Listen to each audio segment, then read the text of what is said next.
The year is 390 BC. The air hangs heavy with the stench of defeat and the lingering terror of a shattered army. Rome, the burgeoning power of the Italian peninsula, lies in ashes. The Gallic sack of Rome, the catastrophic aftermath of the Battle of the Allia River, reverberates through the very foundations of the nascent republic. This humiliating defeat, a brutal awakening, exposed a critical vulnerability in Rome's military doctrine, a vulnerability that demanded radical reform. Why had the seemingly invincible Roman army, equipped with a traditional phalanx formation, suffered such a devastating blow? The answer lies in the rigid inflexibility of the hoplite phalanx itself. For generations, the Roman army had mirrored its Greek counterparts, adopting the heavily armored hoplite phalanx. This formation, a dense wall of spearmen, had proven effective against many adversaries. But against the fluid, aggressive tactics of the Gauls, it proved to be a crippling weakness. The Allia River ran red with Roman blood, a testament to the phalanx's inability to adapt to the irregular terrain and the relentless mobility of the Gallic warriors. Imagine the scene: a disciplined yet immobile mass of Roman soldiers, their shields locked, their spears extended, becoming trapped and slaughtered in the chaotic melee, unable to maneuver, unable to respond to the flanking movements of the nimble Gauls. The tightly packed ranks, designed for steadfast defense, became a slaughterhouse. The psychological impact on Rome was profound. The very notion of Roman invincibility was shattered. The hoplites' heavy armor, while offering excellent protection, also severely hampered mobility. The rigid formation, while effective on level ground against similarly structured armies, was utterly vulnerable to an enemy that could exploit its inflexibility. The Gauls, with their superior mobility and adaptability, effectively circumvented the Roman phalanx, dismantling it piecemeal. The defeat of the Allia was not merely a military setback. It was a strategic and tactical catastrophe that exposed a fundamental flaw in Rome's military thinking. It was a brutal lesson, etched in blood and fire, that called for a complete overhaul of Roman military strategy. From the ashes of defeat rose a man who would forever alter the course of Roman military history, Marcus Furius Camillus. A figure shrouded in both myth and historical reality, Camillus possessed a keen understanding of the flaws inherent in the existing system. He recognized that the rigid, inflexible hoplite phalanx was ill-suited to the diverse and often unpredictable warfare faced by Rome. His response was not merely a tactical adjustment, but a fundamental restructuring of the Roman army.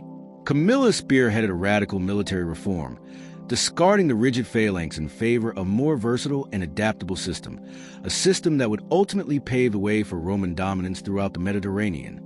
Central to this reform was the creation of a new infantry unit, the Hastati. The Hastati, young men of the prime fighting age, formed the vanguard of the new Roman legions. Unlike the heavily armored hoplites, the Hastati were equipped with lighter armor, allowing for greater mobility and flexibility on the battlefield. They were armed with the asta, a relatively short spear, effective in close-quarters combat, but allowing for greater agility than the longer spears of the hoplites. Their lighter armor, coupled with their shorter spears, allowed for superior maneuverability, making them ideal for fluid and dynamic engagements that characterized warfare in the Italian peninsula. The Hastati were not merely a replacement for the hoplites. They represented a new approach to warfare, one that emphasized adaptability, flexibility, and combined arms tactics.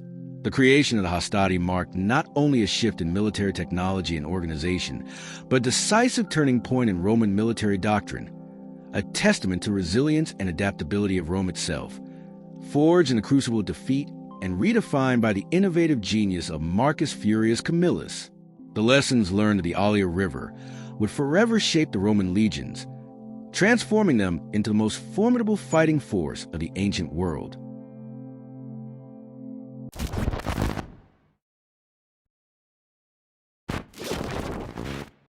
How did the Romans overcome the inflexibility of the phalanx, that seemingly impenetrable wall of spears that had dominated warfare for centuries?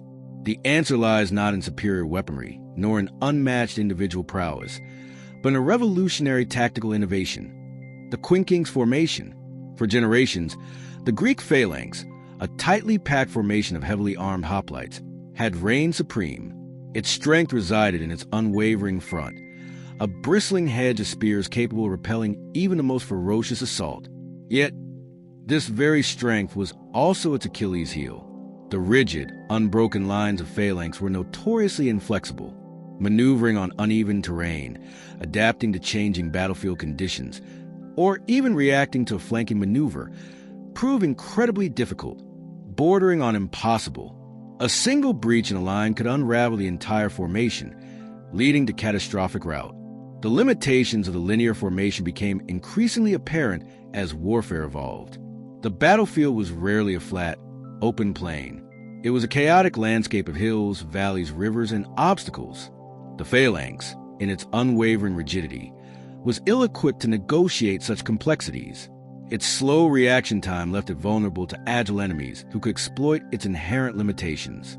Imagine a phalanx attempting to scale a hill, its ranks breaking and reforming with agonizing slowness, a prime target for enemy missiles and flanking attacks. Or envision a logistical nightmare deploying such a formation in a dense forest, its dense ranks quickly becoming entangled and immobilized. The Roman legions, facing these formidable Greek and other adversaries, found themselves forced to adapt. Their initial formations, while effective in certain contexts, lacked the strategic flexibility needed to consistently defeat the phalanx. The legion's early deployments often mirrored the linear rigidity of their enemies, proving equally vulnerable to the same limitations. It became clear that a new approach was necessary, a formation that could combine the strength of a cohesive unit with the agility to respond to the unpredictable nature of battle. This need for tactical fluidity led to the development and refinement of the quinkings formation. Unlike the unbroken lines of the phalanx, the quinkings deployed its units in a staggered pattern. Imagine a 5x5 grid, with the center square occupied and the four surrounding squares forming the corners. This arrangement, repeated across the legion's ranks, created a flexible, adaptable battle line. Its inherent strength lay in its overlapping ranks and the ability of individual maniples, smaller units within the legion, to maneuver independently while maintaining overall cohesion. The advantages of this system were profound. The quinkings allowed for more effective use of terrain. Maniples could easily deploy on uneven ground, adapting to the contours of battlefield, while still maintaining a strong defensive line. Its inherent flexibility allowed for swift responses to enemy maneuvers, such as flanking attacks or feigned retreats. Individual units could shift position, closing gaps or reinforcing threatened areas, without disrupting the entire formation's integrity. The staggered ranks also offered significant advantages in melee combat. The overlapping nature of the formation presented multiple lines of defense, and the spacing allowed for superior spear and swordplay. The quinkings was not simply a different arrangement of soldiers. It was a fundamentally different approach to warfare, prioritizing adaptability and maneuverability without sacrificing defensive strength. The adoption of the quinkings marked a turning point in Roman military history. It was a critical factor in the legion's success against a variety of opponents, allowing them to overcome the seemingly invincible phalanx and ultimately reshape the course of ancient warfare. The quinkings was not merely a tactical innovation. It was a testament to the Romans' pragmatism and their capacity for adaptation in the face of formidable challenges, a lesson in military evolution that resonates even today.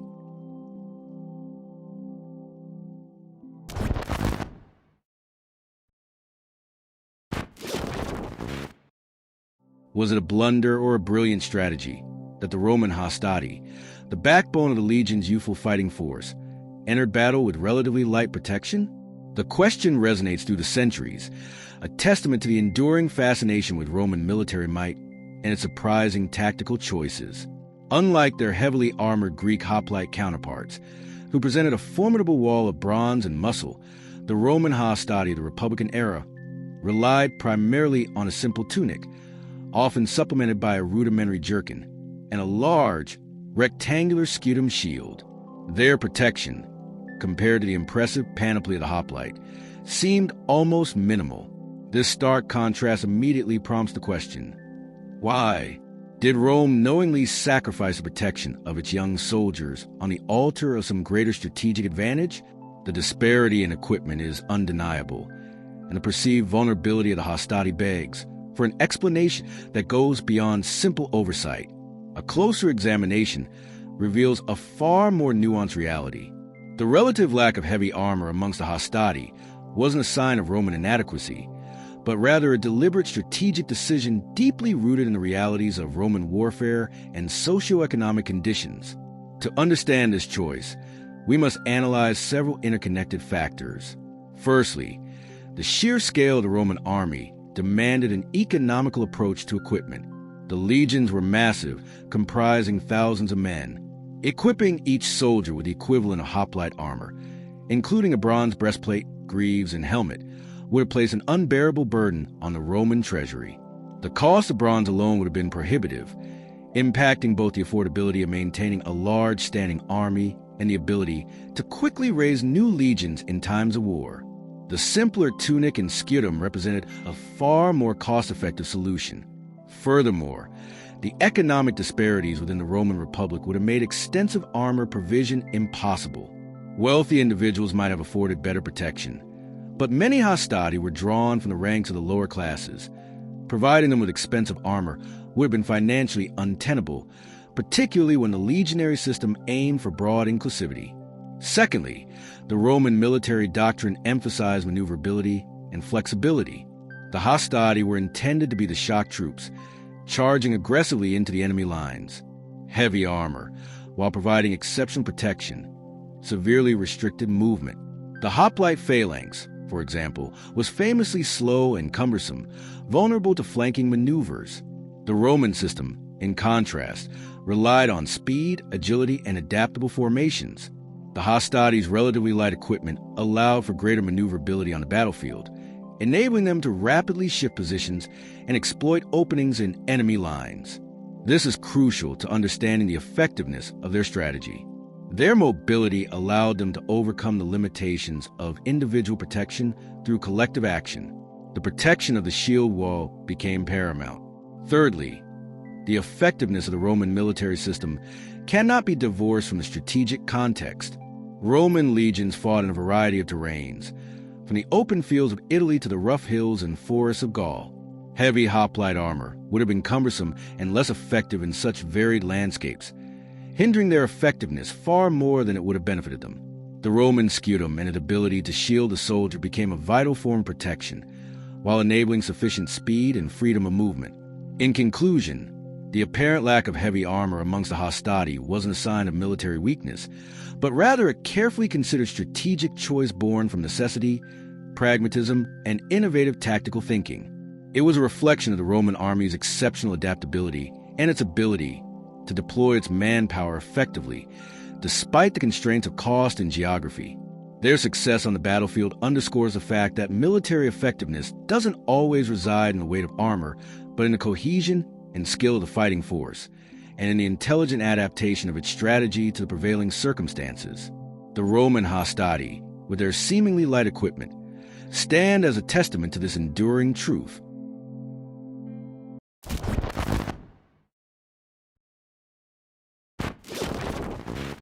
How did the Hastati, the backbone of the Roman legions, protect their heads in the brutal maelstrom of battle?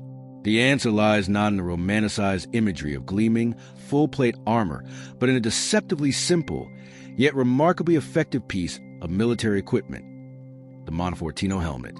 The Roman soldier of the Republican era, particularly the young Hastati forming the first line of attack, faced a grim reality. Full-body armor was prohibitively expensive and cumbersome, a luxury afforded only to the elite. Their survival on the battlefield, amidst the clash of swords, the hail of javelins, and the crushing weight of enemy formations, hinged upon a single, crucial piece of equipment: the bronze helmet. A blow to the head could be instantly fatal, rendering even the most skilled warrior helpless. The need for a robust, yet practical, head covering was paramount. The Montefortino helmet, named after its discovery near Montefortino, Italy, embodies this pragmatic approach to military technology. It was not a product of elaborate artistry or ostentatious display, but a testament to Roman ingenuity in balancing effectiveness with ease of mass production. Its design, while seemingly straightforward, reveals a deep understanding of both metallurgy and battlefield dynamics. Crafted from bronze, a readily available material that allowed for relatively simple casting techniques. The Montefortino helmet demonstrated remarkable durability. The slightly domed skull cap offered protection against glancing blows, whilst the relatively flat cheek plates, though offering less protection to the sides of the face than later designs, allowed for a wider field of vision, a crucial advantage in the chaotic melee of close-quarters combat. The helmet's relatively simple construction, employing relatively few pieces, further facilitated mass production. This was vital for equipping the legions, which often numbered tens of thousands of men. The design's efficiency ensured that even the youngest and least experienced Hastati, those forming the vanguard of the Roman war machine, could be adequately protected. This was not merely a matter of individual safety, but a strategic necessity. The effectiveness of the Roman army depended on the resilience and fighting capacity of its frontline troops. The loss of a significant number of Hastati in the opening stages of a battle could cripple the entire legion's tactical capability. The relatively shallow neck guard, often seen on Montefortino helmets, while perhaps offering less protection than later, more elaborate designs, also minimized weight and restricted movement less, allowing for greater flexibility and maneuverability. The pragmatic simplicity of this design speaks volumes about the Roman military's focus on functional practicality.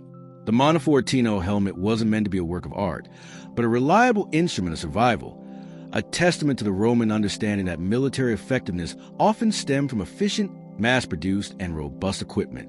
Its widespread adoption as the standard helmet for the Hastati underlines its crucial role in the success of the Roman legions, contributing significantly to their dominance on the battlefields of antiquity. The seemingly simple bronze cap was, in essence, a crucial component in the formidable Roman war machine.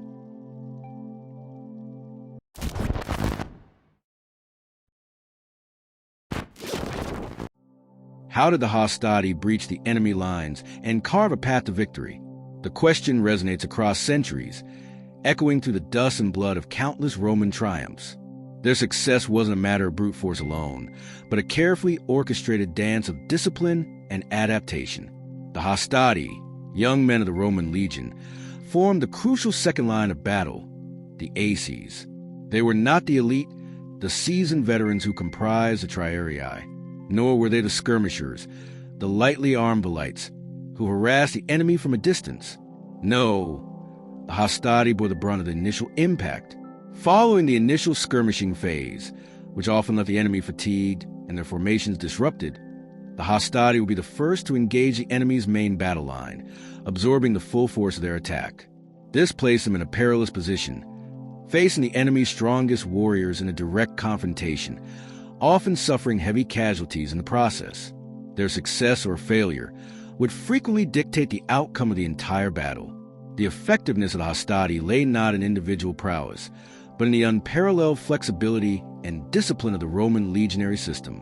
Their armament, the gladius, a short, thrusting sword, and the pilum, a heavy javelin, was strategically chosen. The pilum's design was ingenious. Its iron shaft, designed to bend upon impact, rendered the enemy's shields useless and hampered their ability to effectively use their own spears. This initial volley of pila, delivered with precision and devastating effect, often broke the enemy's initial charge. But the Roman system extended far beyond weaponry. The Hastati's success relied heavily on their deployment in a tightly packed formation known as the manipulus. These units of approximately 120 men, each commanded by a centurio, were highly mobile and adaptable. Unlike the rigid phalanxes of their enemies, Roman units could maneuver with remarkable speed and precision, shifting their formations to counter enemy attacks, exploiting weaknesses and flanking maneuvers as needed. This adaptability was essential in dealing with the unpredictable nature of ancient warfare. A superior enemy force might launch a concentrated assault on one section of the line. The maniples of Hastati could swiftly reorient themselves, reinforcing the weaker points and pushing the enemy back. The centurions played a vital role in this adaptability. Their experience and tactical acumen guided their maniples, ensuring the maintenance of cohesion and discipline even amidst the chaos of battle. Effective communication, through signals and shouts, coordinated the movements of individual maniples, creating a responsive and fluid battle line capable of reacting swiftly to changes on the field. The Hastati's ability to maintain formation, even under intense pressure, was crucial in preventing the catastrophic collapse of the entire Roman line. Their disciplined retreat, if necessary, ensured that they could regroup and reform, preserving their fighting strength for a decisive counterattack later in the battle.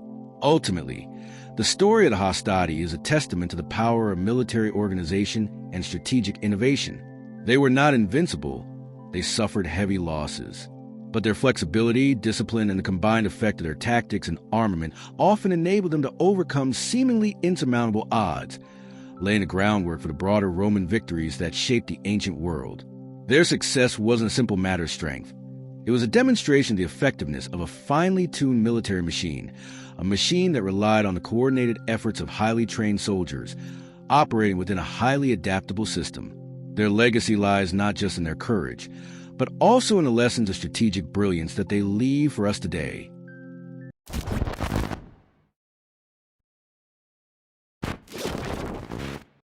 Why did the Hastati disappear? The question, seemingly simple, unravels a complex tapestry of Roman military evolution. The answer lies not in defeat or incompetence, but in the very success of the system they embodied.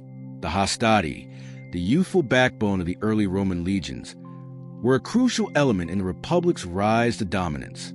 But their distinct role, a crucial cog in a larger machine, would eventually become obsolete, a testament to the adaptability and inherent dynamism of the Roman military. The Roman army, a force that would ultimately conquer a vast empire, wasn't static.